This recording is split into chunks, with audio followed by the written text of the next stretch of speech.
Okay, so I think we should probably kick off now that we've got a few people trickling in. So thanks very much, Anthony, for joining us today and kicking off the seminar series of this new academic year.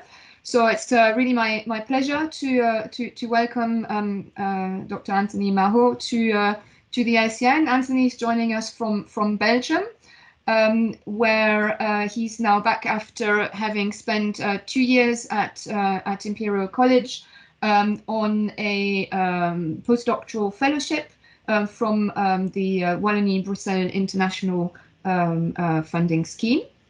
And he will also be able to join us again on some further travel funding later on. So if some ideas come up, then they can still be implemented. So Anthony briefly did his undergraduate and PhD in chemistry in Belgium at the University of Namur, focusing on surface treatment, electrochemistry, and biomaterials.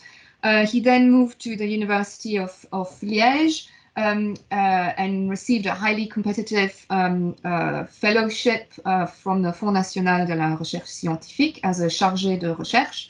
He also spent some time at the University of Texas, Austin, where he really developed his expertise on electrochromic and plasmonic materials. He's won several awards from the Fondation de Bay for outstanding work on glass-related materials, especially for coatings based on ITO and tungsten oxide, as well as the Royal Society of Chemistry Award for Best Master's Thesis, going back all that time. But it's a pleasure to have you here, and we can kick off on your talk very shortly. I just want to say some housekeeping. This talk will be recorded, but also for only for a limited time, because it's got some proprietary information. So you can view it, but please don't share it. And ideally we can engage with the presentation now and ask lots of questions at the end or in the chat. So the floor is yours, Anthony. Thank you very much.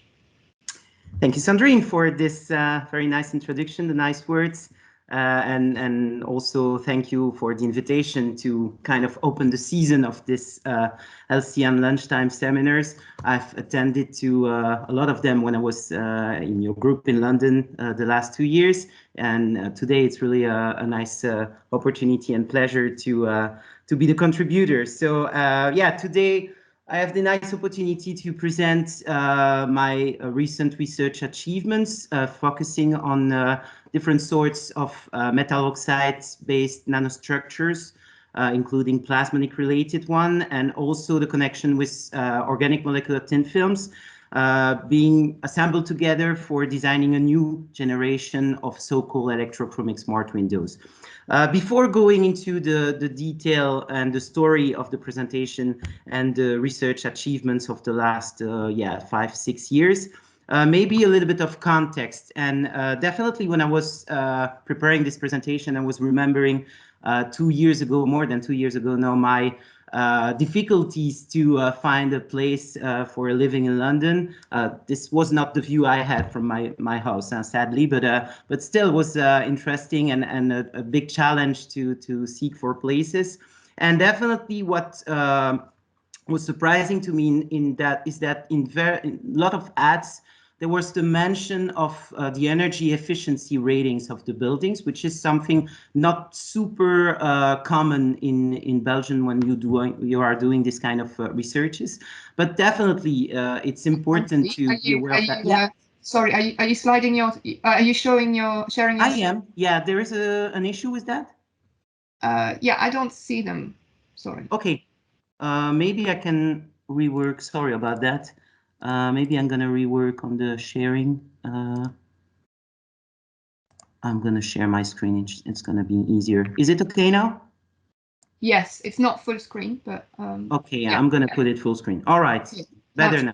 All right, perfect. So this is what I was showing. Sorry for this technical issue. But then, yeah, energy efficiency rating. And definitely this is an issue in UK, but also in other parts of the world, I guess. I found back this article from BBC News last year mentioning that 2/3 of UK homes were failing on energy efficiency targets. This is really huge. More than 12 million homes falling below the C grades of energy performance certificates. So definitely this is something crucial to consider in terms of improving energy efficiency of buildings. And yeah, very topical topic, definitely, especially with what happens in Glasgow for now. Among many things that are discussed there, the role of energy efficiency in buildings is really an important topic. So hopefully more than discussion, actions to be taken from there. But okay, that's another debate and story. Definitely, the challenge here is on ways to improve efficiency in buildings. And you see in this thermal imaging of the building, the windows are really a part to be controlled, to be optimized from that point of view. So definitely in your houses, probably you have different types of window glazing units, from single to double and triple glazing. So definitely this is improving the efficiency of the heat and light transfer from inside to outside and reversibly. But this technology, even though being performing, is lacking somehow of modulation capacity, of adaptability, especially to different sorts of seasons, different sorts of weather, also depending on which part of the world you're located. If it's Europe, Asia, Africa, America, definitely the conditions are different. So having a technology of glazing and fenestration material that is dynamic, multifunctional is really important towards more energy savings and efficiency in buildings. And this is where the smart windows and basically those, especially those based on electrochromic materials and devices, are a key to work on for this perspective. So this presentation, I've decided to devote it in different parts. So to show you the kind of progress in both the topics of electrochromic materials and also my modest contribution to the field and dissemination. So after a few words of context and presenting you the main concept of smart glazing, for those of you who are not familiar with the topic, I will show some first contributions, first generation of electrochromic materials, especially coating based on metal oxides from wet coating deposition strategy. And then I move on with more recent technologies of electrochromics based on plasmonic metal oxide nanocrystals, which are able to localize the filtration of the light at a very specific portion of the solar spectrum, typically in the near infrared, and therefore are more functional electrochromic materials. And finally, a few words, this will be the sensitive part for today, because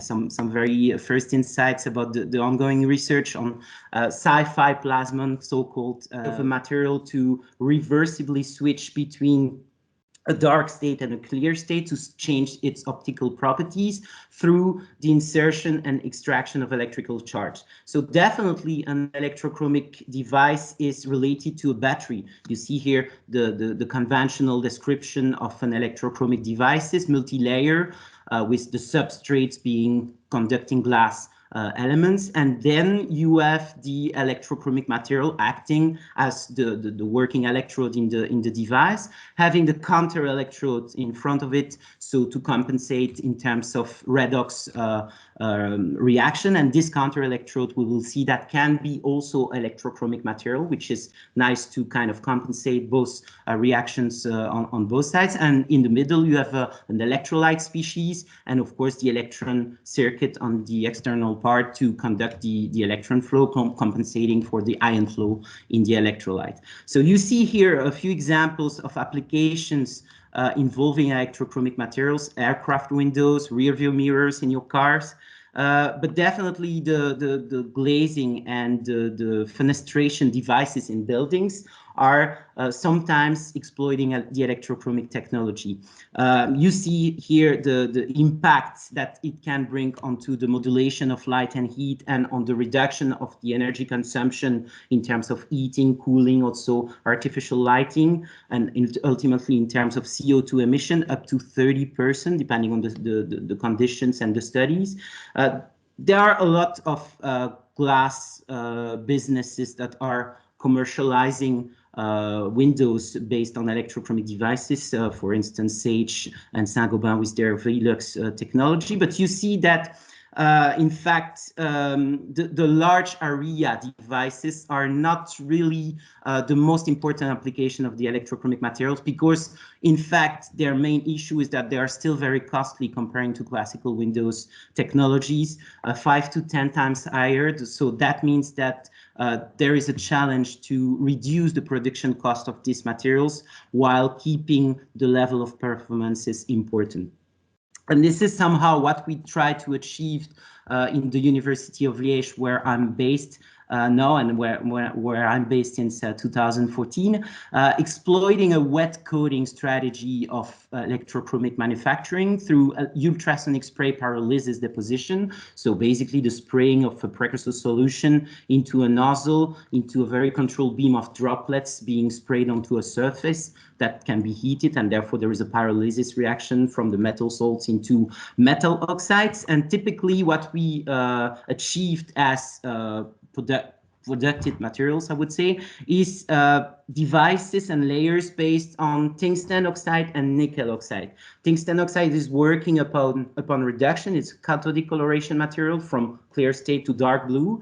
And at the opposite, the anodic coloration of nickel oxide, coloring upon oxidation from clear state to dark brown to gray coloration. And in between, you have this electrolyte layer providing both transparency and ionic conductivity, based also on inorganic materials, typically lithium aluminosilicate layers. And when you consider the multi-layer deposition of these layers onto a conducting glass substrate, you obtain so-called prototypes of smart windows. This is what we obtain in the Smart Spray projects, multi-layer stackings of electrochromic and electrolytic materials, delivering some very interesting, I will show the video here, prototype devices switching between +2 and -2 volts, you can see here, from clear state to dark state very reversibly, and having very interesting properties in terms of optical contrast, very fast kinetics of transition, and also materials that can be cycled over more than 1,000 times between dark state and clear states. So this is, let's say, the kind of state of the art of electrochromic materials, especially what I contributed to until 2015-16. And then, as Sandrine said, in my career, I evolved by collaborating with people targeting more novel, more original ways to consider the electrochromic materials, especially that on the market of windows, electrochromic windows are very low proportion, less than 1%. So there is a need of novel technology, still allowing for reduced cost and refined solar control. And this is where the plasmonic materials, the plasmon effect, and especially this localized surface plasmon resonance effect, LSPR, is coming into play. This is a concept that is well known for metal nanoparticles, gold, silver, platinum. This is also occurring with specific doped metal oxide nanoparticles, nanocrystals. And in this condition, the localized absorption resulting from the LSPR effects is localized in the near-infrared portion of the solar spectrum, which is also important for the solar filtration, because this is contributing for more than 50% of the overall radiation. So with metal oxides such as ITO, indium tin oxides, also aluminum doped zinc oxide, tungsten oxide doped with cesium or with oxygen vacancy, you can cover the whole near-infrared range between 800 and 900 nanometers up to several thousands of nanometers. And this is based on the carrier concentration of the metal oxides, inducing a plasmonic frequency of wavelengths of absorption in the near-infrared.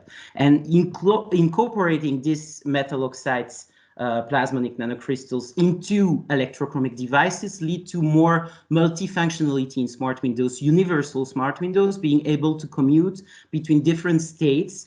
So there are 4 of them conceptually in total: the bright state, the dark state, which are fully transparent or fully blocked. This is the conventional electrochromism, but the intermediary materials with the cool state and the warm state, and especially the cool state accessible with ITO, which will be the topic of focus in the next slides, having the visible fully transparent and the near infrared responsible for the heating inside of the buildings being blocked or reversely commuted between block state and transparent state thanks to the electrochromism. So this is where this library of nanocrystals, metal oxide nanocrystals, are available to be designed depending on the composition, depending on the distribution of the dopant into the nanoparticles. The plasmonic absorption peak will have different shapes, different intensity levels.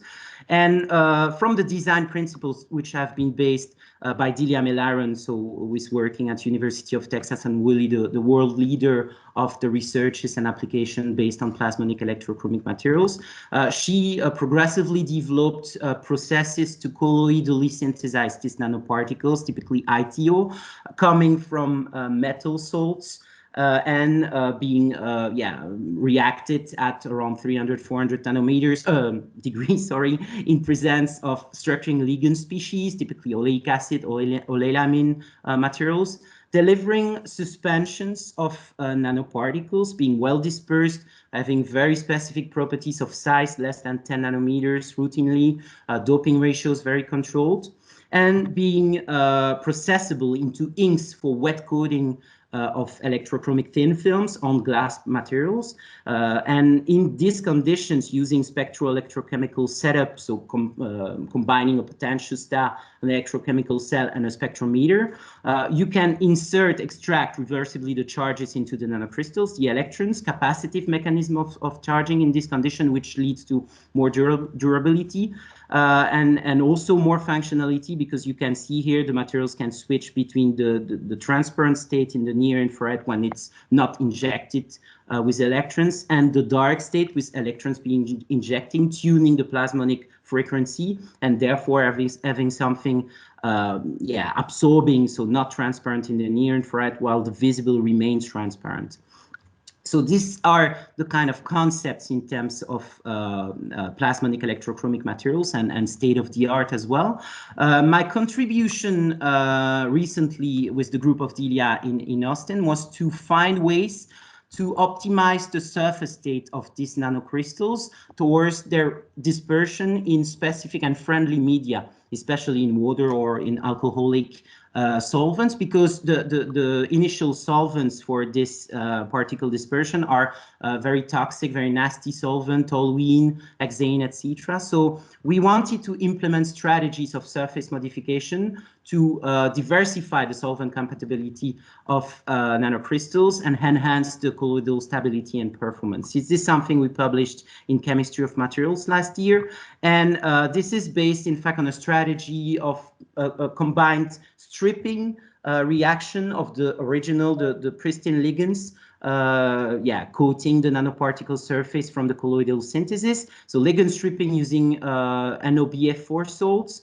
dispersion in DMF typically as a result, and then rewrapping by another polymer. And typically here we use the random copolymer based on PAA and PEO. It was synthesized by collaborators in LBNL in Berkeley, California, and using specific conditions of ligand exchange, varying the pH value, varying the buffer that was used for the reaction, we could disperse the nanocrystals by wrapping them with hydrophilic functionalities in the polymer, disperse them in water, and obtain a different level of polymer wrapping by mass, highlighted by TGA measurements here, depending on the pH from 10 to 28-30%. And this, suspensions of nanoparticles dispersed in water with different levels of polymer wrapping were used as inks for the wet deposition, spray deposition at room temperature into ITO coatings.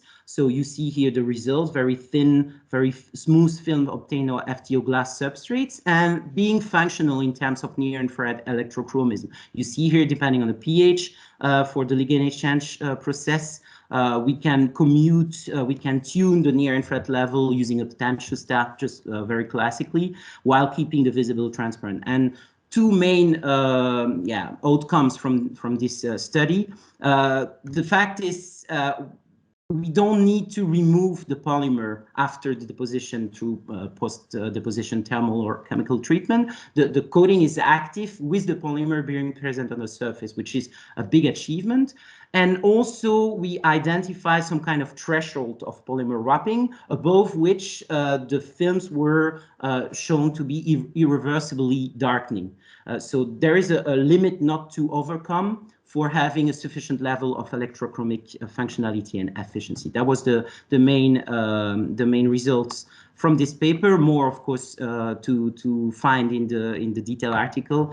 Of course, I need to move on here. I want to also show 30 seconds to say that we also explored alternative to Schlenk-line colloidal deposition methods for synthesizing the nanocrystal. Solvothermal synthesis was the most straightforward route for obtaining dispersion in alcohol without the need of surfactant. This is also very interesting. Feel free to have a look at this paper in Solar Energy Materials and Solar Cells for that. But I want to take the last 5 minutes of this presentation to show you, to showcase you the challenge of self-pouring electrochromic devices, because there was a motivation, the necessity to bypass this bias coming from the application of a potential through a potentiostat and having strategies to promote so-called photoelectrochromic materials.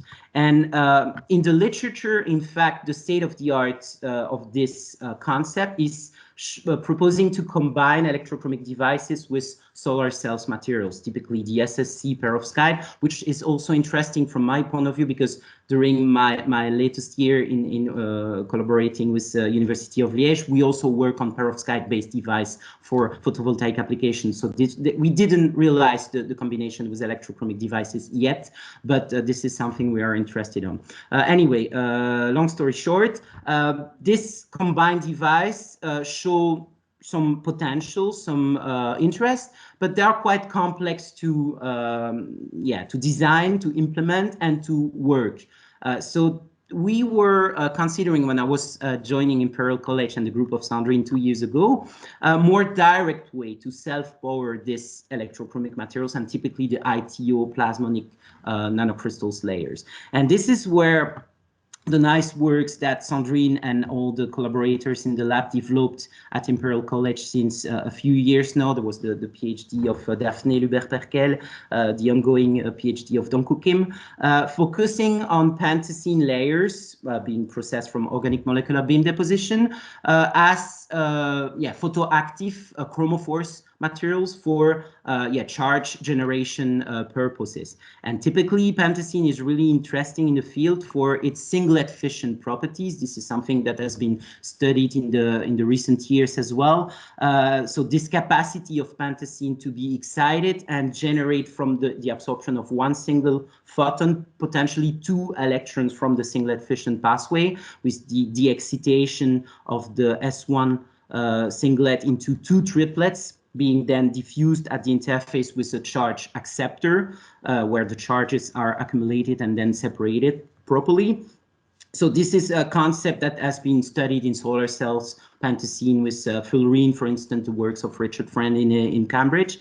But yeah, in this context, the strategy was to use pentacene as electron donors, as chromophore, and the electrons being conveyed into the ITO acceptors, the plasmonic nanocrystals acting as electron acceptors, and the electrons coming from the pentacene being able to tune this plasmonic optical absorption autonomously, not with the incorporation of an external electrical bias, yeah, with the fact that there was a challenge in terms of energy band alignments, depending on the composition of the materials, the surface state, also the way they were assembled into thin films. So definitely it was a big challenge here, still ongoing, even after 2 years of researches. And this acknowledgements, the thanks I want to address to all the funding source in Belgium, University of Liège, Wallonie-Bruxelles, also Région Wallonne, FNRS, for the funding. My two families kind of both part of the channel, the Belgian family with the group of GreenMat in Liège with Rudy Klutz as main supervisor and other co-workers. The London family in materials department under the supervision of Sandrine, Jess, Don Cook, Harry, Demetris, Hema, and all the other collaborators all over Imperial College and LCN network as well, the external collaborator. And of course, thanks to you for your kind attention today. I'll be pleased to take any questions. And I give the word back to the other Belgian in the group and in the room today. Sandrine, thank you again, and thanks to you all for your kind attention. Thank you again. Thank you for a great talk and for a great overview through glass coatings and smart windows and a wide range of nanomaterials and their role there. So the floor is open for questions. Please. You can type them in the chat or raise your hand, unmute your mic. Nothing yet, so to be sure that I can can see you. Okay, well, I'll kick off with so it was really interesting to see the full story of the ultrasonic spray pyrolysis and then moving on to the plasmonic nanoparticles. I was wondering on the spray pyrolysis is because we're talking about nano here. Are those nanomaterials? Is it based on the film thickness? Are there specific, basically, requirements on dimensions of those materials, or is it very much about the bulk properties of the oxides? No, definitely the nanostructure has a strong impact on the electrochromic efficiency and functionality. This also works depending on the generation, let's say, of electrochromic materials, but definitely for tungsten oxide based materials, the impact of nanostructuring, having nanoparticles or other sorts of nanostructures, nanorods, for instance.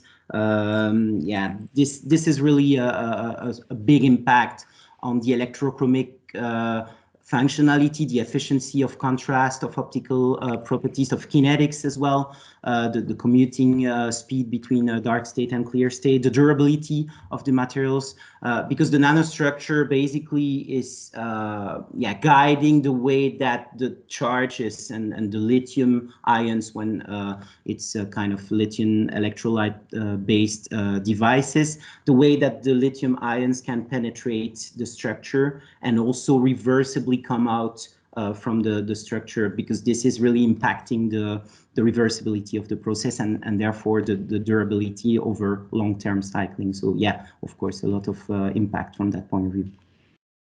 All right, thank you. May I have a question? Yes. Sure. Could you explain a little better?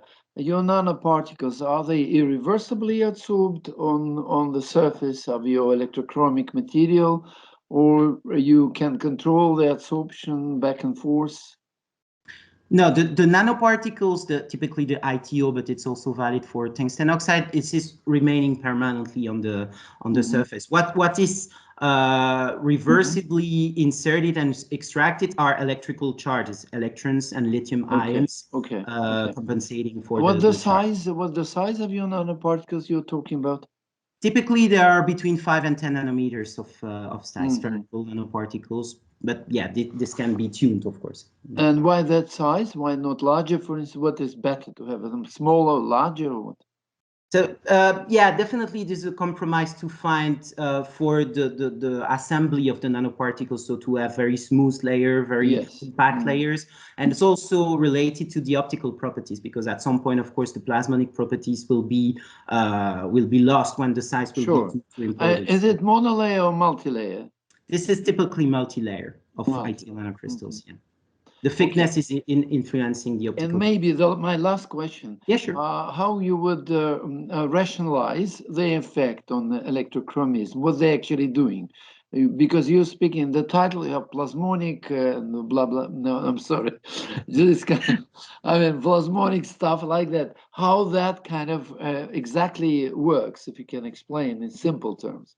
Yeah, yeah, it's of course complicated to have the whole theory in a few minutes or even in a few seconds. But what is really important is to consider that the charging is capacitive or pseudo-capacitive, in fact. So the electrons are really coming into interaction with the nanoparticles. There is no penetration of lithium ions like in the Faradic reaction redox classical electrochromism. So this is a capacitive charging of electrons, which is reversible and controlled by the tension, the bias value, the value of the potential you apply to your system. And you can but your nanoparticles are kind of functionalized, they're covered by some ligands. Yeah. So do you have a direct electron transfer from your substrate material to nanoparticles through these ligands, like tunneling or super exchange or something? Because you need that, right? Yeah, definitely. You're raising a very critical point.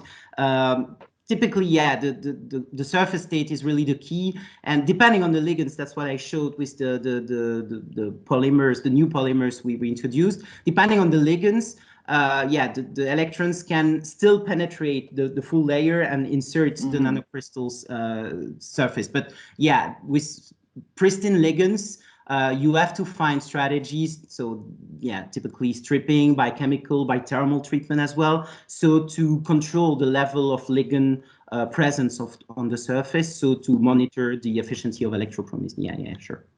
Thank you very much. My pleasure.